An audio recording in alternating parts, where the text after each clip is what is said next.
রাধে কৃষ্ণ বন্ধুরা, কেমন আছেন আপনারা? আশা করি সবাই ভালো আছে।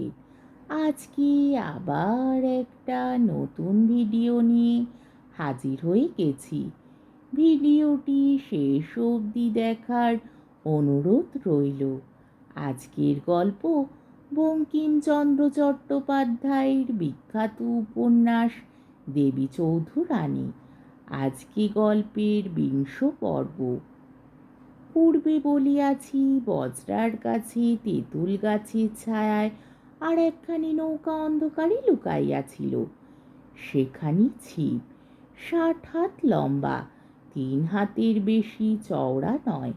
তাহাতে প্রায় ৫০ জন মানুষ গাদাগাদি হইয়া শুইয়াছিল। রঙ্গরাজের সংকেত শুনিবা মাত্র সেই ৫০ জন একেবারে উঠিয়া বসিল। বাঁশের চেলা তুলিয়া সকলেই এক এক গোছা সরকি ও এক একখানা ছোট ঢাল বাহির করিল। হাতিয়ার কেহ হাতে রাখিল না, সবাই আপনার নিকট চেলার উপর সাজাইয়া রাখিল। রাখিয়া সকলেই এক একখানা বটে হাতে করিয়া বসিল। নিঃশব্দে ছিপ খুলিয়া তাহারা বজরায় আসিয়া লাগাইল। রঙ্গরাজ তখন নিজে পঞ্চহাতিয়ার বাঁধিয়া উহার উপর উঠিল।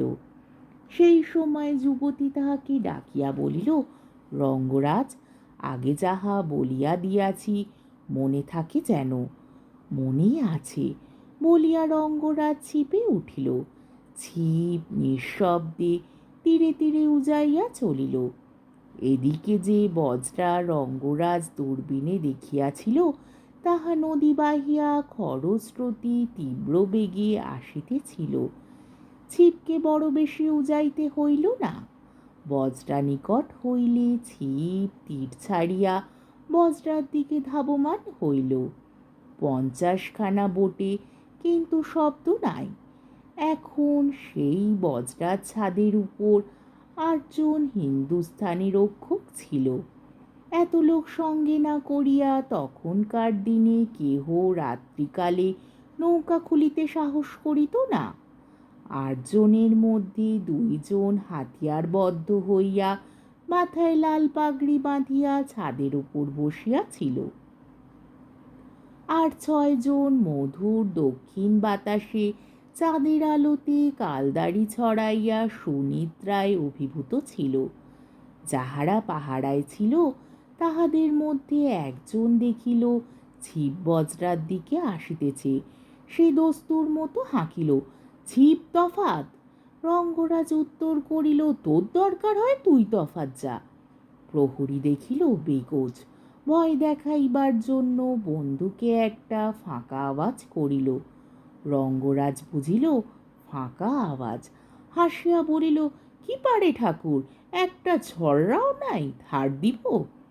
এই বলিয়া রঙ্গরাজ সেই প্রহরীর মাথা লক্ষ্য করিয়া বন্দুক উঠাইল। তারপর বন্দুক নামাইয়া বলিল, তোমায় এবার মারিব না, এবার তোমার লাল পাগড়ি উড়াইব। এই কথা বলিতে বলিতে রঙ্গরাজ বন্দুক রাখিয়া তীর ধনুক লইয়া সজোরে তীর ত্যাগ করিল। প্রহরীর মাথার লাল পাগড়ি উড়িয়া গেল। প্রহরী রাম রাম শব্দ করিতে লাগিল। বলিতে বলিতে ছিপ আসিয়া বজরার পিছনে লাগিল। অমনি ১০-১২ জন লোক ছিপ হইতে হাতিয়ার সমেত বজরার উপর উঠিয়া পড়িল। যে ৬ জন হিন্দুস্থানি নিদ্রিত ছিল, তাহারা বন্দুকের আওয়াজে জাগরিত হইয়াছিল বটে, কিন্তু ঘুমের ঘোরে হাতিয়ার হাতড়াইতে তাহাদের দিন গেল। ক্ষিপ্র হস্তে আক্রমণকারীরা তাহাদিগকে নিমিষ মধ্যে বাঁধিয়া ফেলিল। যে ২ জন আগে হইতে জাগ্রত ছিল, তাহারা লড়াই করিল, কিন্তু সে অল্পক্ষণ মাত্র। আক্রমণকারীরা সংখ্যায় অধিক। শীঘ্র তাহাদিগকে পরাস্ত ও নিরস্ত করিয়া বাঁধিয়া ফেলিল।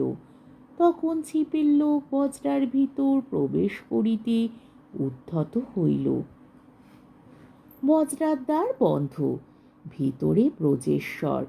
তিনি শ্বশুর বাড়ি হইতে বাড়ি যাইতেছিলেন। পথেই বিপদ। এ কেবল তাহার সাহসের ফল।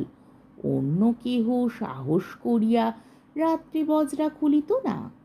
রঙ্গরাজ কপাটি করাঘাত করিয়া বলিল, মহাশয়, দ্বার খুলুন। ভিতর হইতে সদ্য নিদ্রোত্থিত ব্রজেশ্বর উত্তর করিল, কে? এত গোল কিসে? রঙ্গরাজ বলিল, গোল কিছুই না, বজরায় ডাকাইত পড়িয়াছে। ব্রজেশ্বর কিছুক্ষণ স্তব্ধ হইয়া পরে ডাকিতে লাগিল, পারে, দেওয়ারি, রামসিং।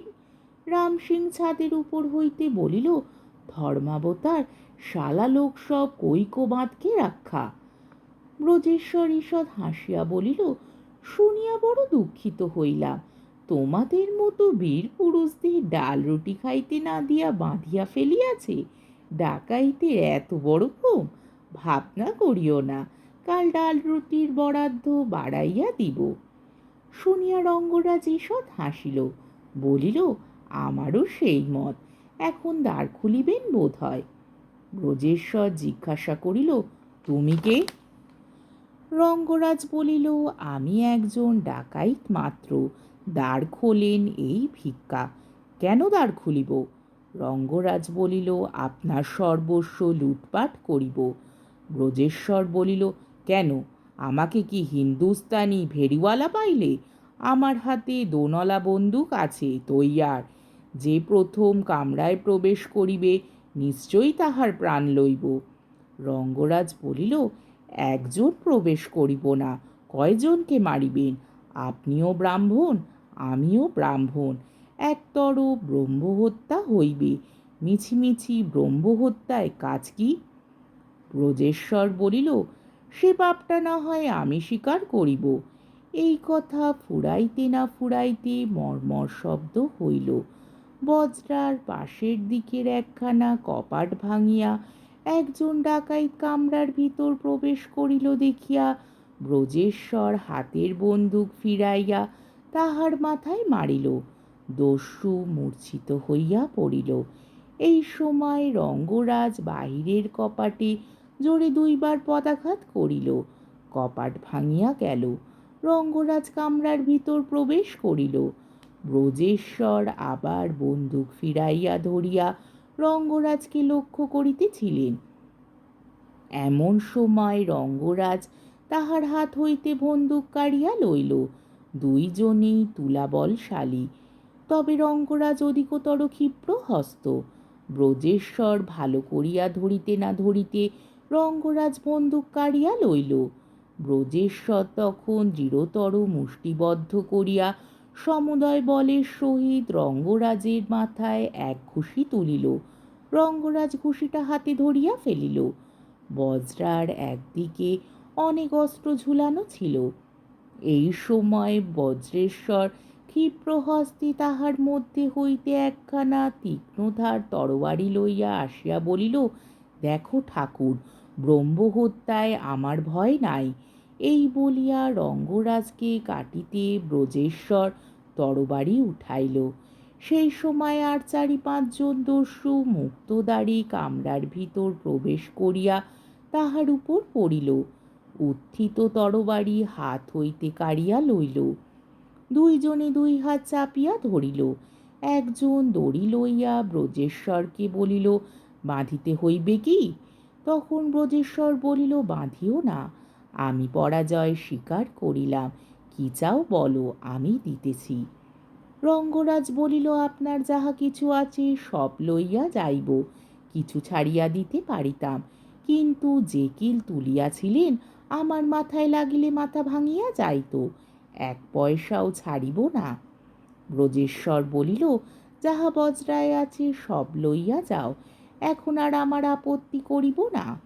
ব্রজেশ্বর কথা বলিবার পূর্বেই দস্যুরা জিনিসপত্র বজরা হইতে ছিপে তুলিতে আরম্ভ করিয়াছিল। এখন প্রায় 25 জন লোক বজরায় উঠাইয়াছিল। জিনিসপত্র বজরায় বিশেষ কিছু ছিল না, কেবল পরিধেয় বস্ত্রাদি, পূজার সামগ্রী এইরূপ মাত্র। মুহূর্ত মধ্যে তাহারা সেই সকল দ্রব্য ছিপে তুলিয়া ফেলিল। তখন আরোহী রঙ্গরাজকে বলিল, সব জিনিস লইয়াছ, আর কেন দিক করো, এখন স্বস্থানে যাও। রঙ্গরাজ উত্তর করিল, যাইতেছি, কিন্তু আপনাকেও আমাদের সঙ্গে যাইতে হইবে। ব্রজেশ্বর বলিল, সে কি, আমি কোথায় যাইব? রঙ্গরাজ কহিল, আমাদের রানীর কাছে। ব্রজেশ্বর জিজ্ঞাসা করিল, তোমাদের আবার রানী কে? রঙ্গরাজ উত্তর করিল, আমাদের রাজরানী। ব্রজেশ্বর পুনরায় জিজ্ঞাসা করিল, তিনি আবার কে? ডাকাইতের রাজরানী তো কখনো শুনি নাই।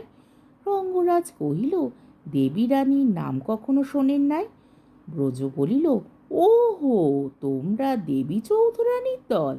রঙ্গরাজ কহিল, দলাদলি আবার কি, আমরা রানীজির কারপরদাজ। ব্রজ বলিল, যেমন রানী তেমন কারপরদাজ, তা আমাকে রানী দর্শনে যাইতে হইবে কেন? আমাকে কয়েদ রাখিয়া কি কিছু আদায় করিবে, এই অভিপ্রায়? রঙ্গরাজ বলিল, কাজেই বজরায় তো কিছু পাইলাম না, আপনাকে আটক করিলে যদি কিছু পাওয়া যায়। ব্রজেশ্বর বলিল, আমারও যাইবার ইচ্ছা হইতেছে। তোমাদের রাজরানী নাকি একটা দেখবার জিনিস শুনিয়াছি, তিনি নাকি যুবতী। রঙ্গরাজ বলিল, তিনি আমাদের মা, সন্তানে মার বয়সের হিসেব রাখে না। ব্রজ কহিল, শুনিয়াছি বড় রূপবতী। রঙ্গরাজ বলিল, আমাদের মা ভগবতীর তুল্য। ব্রজ বলিল, চলো তবে ভগবতী দর্শনে যাই। এই বলিয়া ব্রজেশ্বর রঙ্গরাজের সঙ্গে কামরার বাইরে আসিলেন। দেখিলেন যে বজরার মাঝিমাল্লা সভয়ে জলে পড়িয়া কাছি ধরিয়া ভাসিয়া আছে। ব্রজেশ্বর তাহাদিগকে বলিলেন, এখন তোমরা বজরায় উঠিয়া যাও, ভয় নাই, উঠিয়া আল্লাহর নাম নাও। তোমাদের জান ও মান ও দৌলত ও ইজ্জত সব বজায় আছে, তোমরা বড় হুঁশিয়ার। মাঝিরা তখন একে একে বজরায় উঠিতে লাগিল। ব্রজেশ্বর রঙ্গরাজকে জিজ্ঞাসা করিলেন, এখন আমার দারোয়ানদের বাঁধন খুলিয়া দিতে পারি কি? রঙ্গরাজ বলিল, আপত্তি নাই। উহারা যদি হাত খোলা পাইয়া আমাদের উপর আক্রমণ করে, তখনই আমরা আপনার মাথা কাটিয়া ফেলিব, ইহা উহাদের বুঝাইয়া দিন। ব্রজেশ্বর দারোয়ানদিগকে সেই রূপ বুঝাইয়া দিলেন, আর ভরসা দিলেন যে তাহারা যেরূপ বীরত্ব প্রকাশ করিয়াছে, তাহাতে শীঘ্রই তাহাদের ডাল রুটির বরাদ্দ বাড়িবে। তখন ব্রজেশ্বর ভৃত্যবর্গকে আদেশ করিলেন যে, তোমরা নিঃসংকোচিত্তে এইখানে বজরা লইয়া থাকো, কোথায় যাইও না বা কিছু করিও না, আমি শীঘ্র ফিরিয়া আসিতেছি। এই বলিয়া তিনি রঙ্গরাজের সঙ্গে ছিপে উঠিলেন। ছিপের নাবিকেরা দেবী রানী কি যায় হাঁকিল, ছিপ বাহিয়া চলিল। আজকের পর্বটি এইখানেই শেষ হলো। আমার ভিডিওটি যদি আপনাদের ভালো লেগে থাকে, তাহলে আমাকে কমেন্টের মাধ্যমে আপনাদের মূল্যবান মতামত অবশ্যই জানাবেন, এবং আমার ভিডিওটিকে লাইক ও শেয়ার করার ও আমার চ্যানেলটিকে সাবস্ক্রাইব করারও অনুরোধ রইল। তাহলে আজকের ভিডিওটা এই অবধি। পরের দিন আবার এই গল্পেরই একবিংশ পর্ব নিয়ে হাজির হয়ে যাব। ততক্ষণ পর্যন্ত আপনারা সবাই ভালো থাকবেন, সুস্থ থাকবেন, সাবধানে থাকবেন এবং আমার ভিডিওটি দেখতে থাকবেন। তাহলে আজকে আসি। রাধে কৃষ্ণ।